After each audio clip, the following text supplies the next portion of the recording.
Hello everyone. Today I'm going to teach you main market forms chapter 10 from class 11th. Main market forms. Let's study about market first. What is market? Earlier market refers to a place. जब पहले के बहुत अगर हम पहले के time के बारे में बात करें तो मार्केट एक प्लेस हुआ करता था. गया, शॉपिंग करी, काम खत्म. But now, with the passage of time, with the modernization, with the upgraded facilities, and with the help of ICT, you could say, now market refers to the whole region. Now market becomes a region, not a particular place. So market refers to the whole region where buyers and sellers are in contact with each other to effect purchase and sale of the commodity. So first feature of market is it refers to a whole region, and another one is it where buyers and sellers are in contact. What is contact? Means in earlier market in long ago, buyers and sellers there must be a personal contact with them. एक होता था ना, हम आमने सामने खड़े होंगे तभी हम शॉपिंग कर सकते हैं, तभी हम परचेज एंड सेल कर सकते हैं. पहले ऐसा होता था, बट नाउ बस एक कांटेक्ट होना जरूरी है. वो कैसा भी कांटेक्ट हो, चाहे वो मेल के थ्रू हो, चाहे वो फोन के थ्रू, टेलीफोनिक हो, चाहे वो हमारा ऑनलाइन हो, any sort of contact. Why? To effect purchase and sale of a commodity.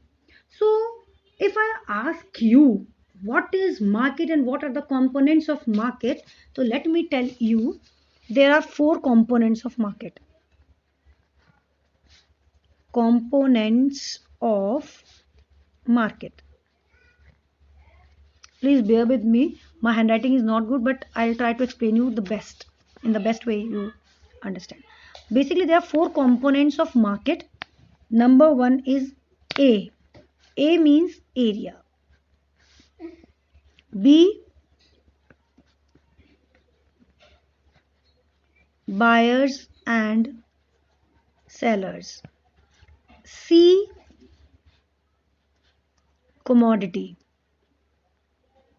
And the last C is, this is also a C, competition. Okay, so basically there are 4 components of a market. Means market is made up of all these 4 components. A, B, C, C.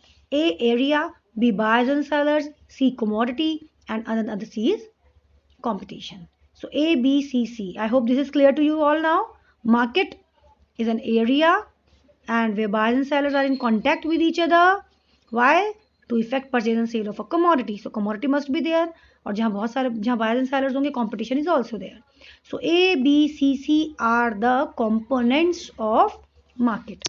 Now let's move towards the structure or forms of market. Forms of market structure. Perfect competition, imperfect competition. Let's begin with perfect competition only first. If I ask you what is perfect competition, there are so many features, but before proceeding, let me tell you, perfect competition is not exist really in reality. This is an imaginary situation only. Perfect competition is an imaginary situation. ये कभी भी exist नहीं करता है. क्यों नहीं करता, वो आपकी फीचर पढ़ के समझ जाओगे. पहले मैं आपको ब्रीफ में बता देती हूँ. फीचर ऑफ परफेक्ट कंपटीशन होता है बेटा where there are very large number of buyers and sellers. Very भी सिर्फ लार्ज नहीं है, वेरी यानी कि N number of buyers and sellers. बहुत सारे बायर्स एंड सेलर्स हैं यहाँ मार्केट में.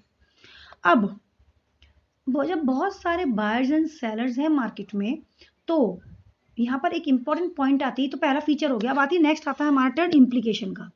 अब आप पूछोगे ma'am what is this implication, I don't know what is implication. एक बात बस समझ लो आप कि whenever I ask you regarding implication or whenever there is a question regarding implication, उसका जो conclusion होता है, वो जो conclude करता है, वो प्राइस को conclude करता है कि इस तरह की मार्केट में, इस टाइप की मार्केट में प्राइस कैसा होता है. जैसे मैं आपको अभी बता देती हूँ, परफेक्ट कंपटीशन केस में price is always constant. Price कभी ना तो फॉल होगा ना राइज होगा. अगर एक यूनिट 10 रुपीज की तो 2 यूनिट्स 20 की होंगी, 3 यूनिट्स 30 की होंगी. नॉर्मली क्या होता है, हम फैमिली पैक लेते हैं चॉकलेट्स का, चीप पड़ता है इसलिए तो लेते हैं. हम बल्क में सामान लेते हैं, क्यों लेते हैं, ताकि चीप पड़े. हम सोप लेने जाते हैं, क्या लिखा रहता है, 4 का पैक लिया अगर हमने, buy 4 and get 10 rupees off, होता है ऐसा. तो सेम यहाँ पर क्या है, अगर हम इम्प्लीकेशन की बात करते हैं देन प्राइस रिमेन्स कांस्टेंट, इसके परफेक्ट कॉम्पिटिशन प्राइस कांस्टेंट है। तो जो भी हम इम्प्लीकेशन एक्सप्लेन करेंगे उसका जिस्ट निकल के ये आएगा कि ये उसमें हमें रीजन बताना है कि इस फीचर में ऐसा क्या रीजन है जो कि प्राइस कांस्टेंट है। मैं आपको भी बताती हूँ। Yes, first of all very large number of buyers and sellers, मैंने बोला बहुत सारे बायर्स एंड सेलर्स हैं। इसका इम्प्लीकेशन क्या है बेटा? इसका इम्प्लीकेशन ये है कि जब n number of buyers and sellers are there in the market, so share of each seller is insignificant in the market. जो शेयर है हमारे एक सेलर का वो क्या है? इनसिग्निफिकेंट है। क्या एक या दो सेलर हमारे टोटल सप्लाई में या मार्केट सप्लाई में कोई फर्क डाल सकते हैं? कुछ भी नहीं डाल सकते। अगर मैं बात करूं कि सपोज एक आध सेलर है, उसने सप्लाई रिड्यूस कर दी या एक आध सेलर ने सप्लाई राइज कर दी, तो क्या उससे मार्केट सप्लाई पे कोई फर्क पड़ेगा?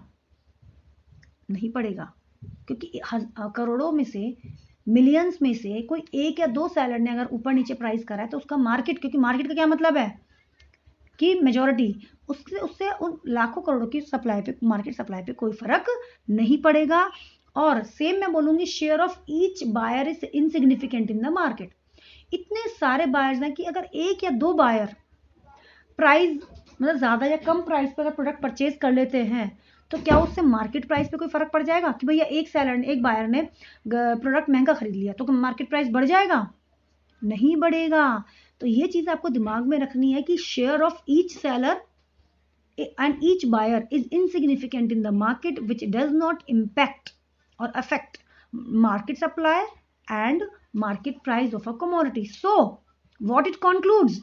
It concludes that price remains constant at all the levels. price यहाँ पर constant रहेगा। इतनी आई होप आपको बात क्लियर हो गई होगी। अब मैं एक बार सिंपल बता देती हूँ। Very large number of buyers and sellers, बहुत सारे बायर्स एंड सेलर्स हैं। तो एक सेलर या एक बायर, अगर एक सेलर सप्लाई को कम या ज्यादा करता है, एक बायर प्राइस को ऊपर या नीचे करता है, तो उससे ना तो मार्केट सप्लाई पे कोई फर्क पड़ेगा ना मार्केट प्राइस पर, क्योंकि उनका शेयर मतलब उनके कोई वर्थ ही नहीं है ना मार्केट में। लाखों सेलर्स और बायर्स में से एक दो अगर ऊपर नीचे करते हैं तो उससे मार्केट पे कोई फर्क नहीं पड़ता। आगे बात समझ में। नेक्स्ट आते हैं बेटा होमोजीनियस प्रोडक्ट। प्रोडक्ट कैसे रहता है यहाँ पर? होमोजीनियस। होमोजीनियस का मतलब है 100% identical. Product 100% identical in shape, size, colour, taste, जो भी है बिल्कुल डिट्टो, बिल्कुल डुप्लीकेट है, मतलब बिल्कुल सेम है, एग्जैक्टली सेम, कोई भी फर्क नहीं है। ये तो फीचर हो गया। अब इसकी इम्प्लीकेशन क्या निकल के आएगी? मैंने आपको बोला कि इम्प्लीकेशन में प्राइस आना चाहिए कि प्राइस ऐसा है तो क्यों है। हम ऑलरेडी पढ़ चुके हैं कि परफेक्ट कॉम्पिटिशन में जो प्राइस है वो हमेशा कांस्टेंट है। अब हमें बताना है कि होमोजीनियस प्रोडक्ट की वजह से प्राइस कांस्टेंट क्यों है। अब आप मुझे एक बात बताएं, आप ही अगर सेलर है या आप बायर हैं, चलो मान लेते हैं आप बायर हैं, आप मार्केट लेने कुछ गए हो और मार्केट में आप जब परचेजिंग कर रहे हो तो हर सेलर एक ही प्रोडक्ट बेच रहा है, लेकिन उनमें से कोई एक सेलर ने क्या करा कि प्राइस को राइज कर दिया। क्या कर दिया? प्राइस को राइज कर दिया। तो क्या आप उससे परचेज करोगे? आप नहीं करोगे, उससे परचेज नहीं करोगे ना। तो यानी कि क्या मतलब है, जब प्रोडक्ट 100% होमोजीनियस है, ना तो सेलर ही डिफरेंट प्राइस चार्ज कर सकता है और ना ही बायर उसके लिए डिफरेंट प्राइस पे करेगा। Why? Because product is 100% identical, बिल्कुल होमोजीनियस है, प्रोडक्ट बिल्कुल सेम है। जब प्रोडक्ट बिल्कुल सेम है तो क्या दिखा के, क्या सोच के प्रोडक्ट प्राइस डिफरेंट चार्ज करेगा सेलर? तो ना तो सेलर डिफरेंट प्राइस चार्ज करेगा, ना ही बायर डिफरेंट प्राइस पे करेगा। Again the conclusion is price remains constant. I hope this is clear. Next आता है freedom of entry and exit. ये बहुत सिंपल है। Freedom of entry and exit के बारे में अगर मैं आपको बताऊं बेटा, तो freedom of entry and exit है, यहाँ पर कोई भी रेस्ट्रिक्शन नहीं है। कोई भी फर्म कभी भी एंटर कर सकती है, ओके, और कोई भी फर्म कभी भी एग्जिट कर सकती है, मार्केट को छोड़ के जा सकती है, राइट। अच्छा, अब ये आता है कि ऐसा क्यों? ऐसा इसलिए, एंट्री इसलिए कर सकती है, बिल्कुल कोई रेस्ट्रिक्शन नहीं है यहाँ पर। ना तो नेचुरल बैरियर है, ना ही आर्टिफिशियल बैरियर है। अब आपको अगर ma'am what is natural barrier, what are artificial barrier?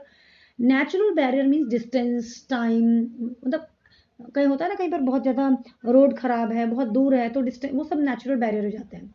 एक है आर्टिफिशियल बैरियर। जैसे आप कोई भी बिजनेस स्टार्ट करते हो तो यू नीड लाइसेंस की ज़रूरत है, होता है, और पेटेंट कराना पड़ता है किसी चीज़ के लिए। अगर हमें कोई चीज़ पेटेंट करानी है, और रॉ मटेरियल चाहिए हमें।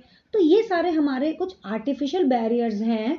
अगर ये एग्जिस्ट करेंगे, ह्यूज कैपिटल, सपोज करो हम कोई ऐसा बिजनेस चाह रहे हैं जिसमें बहुत ज़्यादा पैसों की जरूरत है लेकिन हमारे पास तो नहीं है, तो ये भी एक आर्टिफिशियल बैरियर है। आ गई बात समझ में? तो दीज आर द बैरियर्स। लेकिन यहाँ पर ये बैरियर्स नहीं है, इसलिए कोई भी जब मर्जी आए जब मर्जी जाए। एक उसमें ईजी ये भी रहता है आने के लिए क्योंकि प्रोडक्ट होमोजीनियस है, तो कोई कभी भी आ सकता है। अब आप कहोगे मैम इसकी इम्प्लीकेशन कैसे होगी? अब एक बात, मेरी बात सुनिए। मैंने आपको बोला कि कोई भी जब मर्जी आ सकता है, जब मर्जी जा सकता है। अब अगर कोई सेलर है, ठीक है, कोई भी सेलर है, उसने क्या करा, वो एबनॉर्मल प्रॉफिट जो होता है, एबनॉर्मल प्रॉफिट क्या होता है? नॉर्मल प्रॉफिट से ज्यादा वाला प्रॉफिट, जो मार्केट में नॉर्मल प्रॉफिट चल रहा है उससे ज्यादा। तो एबनॉर्मल प्रॉफिट जो है वो शॉर्ट टर्म में अर्न तो कर सकता है लेकिन लॉन्ग टर्म में वो नॉर्मल प्रॉफिट ही अर्न करेगा। कैसे? अब मेरी स्टोरी सुनो। आप सपोज करें आप न्यू कहीं पर शिफ्ट हुए हो, आपने घर के बराबर में एक शॉप थी, वहां से कुछ खरीद लिया, बट और आपको नहीं पता कि उसने आपको महंगा दिया है। 2-4 दिन आपने लिया, उसके बाद आपने क्या देखा कि आगे भी एक शॉप है, आपने ऐसे घूमते घामते वहां गए, वहां से सामान ले लिया, देखा तो दोनों के प्राइस में फर्क था। जिससे आप हमेशा ले रहे हो वो महंगा दे रहा है और ये सस्ता दे रहा है सेम प्रोडक्ट के लिए। तो वो जो आपके घर के पास वाला शॉपकीपर है, उसने एबनॉर्मल प्रॉफिट अर्न करा, यानी कि नॉर्मल से ज्यादा प्रॉफिट तो अर्न करा, लेकिन किस टर्म के लिए? शॉर्ट टर्म के लिए। क्यों? क्योंकि अब आपको पता चल गया है कि कहाँ से लेना है। अब आपने वहां से परचेज करना शुरू करा, तो अब उसको, अगर वो चाहता है कि उसका प्रोडक्ट बिके, उसकी कमोडिटी बिके, तो उसको क्या करना पड़ेगा? अपने प्राइस को मार्केट के अकॉर्डिंग लाना पड़ेगा, जैसे सब बेच रहे हैं उतने का ही करना पड़ेगा, तब जाके उसके प्रोडक्ट बिकेंगे, वरना उसके प्रोडक्ट नहीं बिकेंगे। और अभी हमने बोला freedom of entry and exit, क्योंकि अब आप मुझे बताओ, कोई भी फर्म है, ठीक है, कोई भी सेलर है, उसने प्राइस राइज कर रखे हैं, तो महंगा बिक रहा है, बिक रहा है, बिक रहा है। लेकिन अब आप देखो कि अगर कोई बहुत प्रॉफिट अर्न कर रहा है, तो आप, मैं, हमारे मन करेगा हम भी वाले बिजनेस में एंटर करते हैं ताकि हम भी अच्छा खासा प्रॉफिट अर्न कर सके। होता है ना ऐसा? तो अब हम भी उस बिजनेस में एंटर करा क्योंकि फ्रीडम है एंट्री एग्जिट का, जब मर्जी जाओ, जब मर्जी वापस एंटर करो, जब मर्जी एग्जिट करो। तो हमने क्या किया, हम भी बिजनेस में एंटर कर गए। तो जिसके प्राइस ज़्यादा थे, अब मैंने भी एंटर करा, आपने भी एंटर करा, हम जैसे बहुत सारे लोगों ने उस बिजनेस में एंटर करा। अब मार्केट सप्लाई तो बढ़ गई, डिमांड तो वहीं की वही है, सप्लाई बढ़ती जा रही है। तो अगर हम सब चाहते हैं हमारा प्रोडक्ट बिके, तो हमें क्या करना पड़ेगा?